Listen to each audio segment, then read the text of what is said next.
Welcome to மித்துஸ் ஆரோக்கிய சமையல். நம்ம இன்னைக்கு என்ன பார்க்க போறோம்னா மூங்கில் அரிசி கஞ்சி எப்படி செய்யறதுன்னு தாங்க பார்க்க போறோம். மூங்கில் அரிசி நல்லா சுத்தம் செஞ்சுட்டு நைட்டு ஃபுல்லாக நான் ஊற வச்சு எடுத்துருக்கேங்க. ஒரு 8 மணி நேரம் ஊறிச்சுன்னா போதுங்க. இதை மிக்ஸி ஜாரில் சேர்த்துட்டு நல்லா அரைச்சி எடுத்துக்கலாங்க.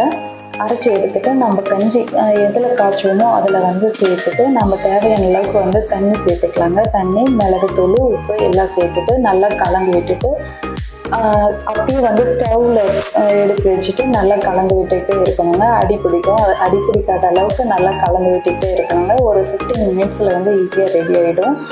நம்ம சீரகம், பூண்டு இப்படி எது வேணாலும் சேர்த்துக்கலாம். ஆனால் மிளகுத்தூள், உப்புமே போதுங்க. ரொம்பவே டேஸ்ட்டாக இருக்கும். இந்த ஜாயின்ட் பெயின்லாம் கண்டிப்பாக வரவே வராதுங்க. வளர்கிற குழந்தைங்களுக்கு இந்த மார்னிங் டைமில் ரெகுலராக கொடுத்தோம்னா குழந்தைங்க நல்லாவே வளருவாங்க. நல்ல ஒரு ஸ்ட்ரென்த்து கிடைக்கும். குழந்தைங்கள்லேருந்து பெரியவங்க வரைக்கும் எல்லாருமே எடுத்துக்கலாங்க. ஹெல்த்தியாக சாப்பிடுங்க, ஹாப்பியாக இருங்க.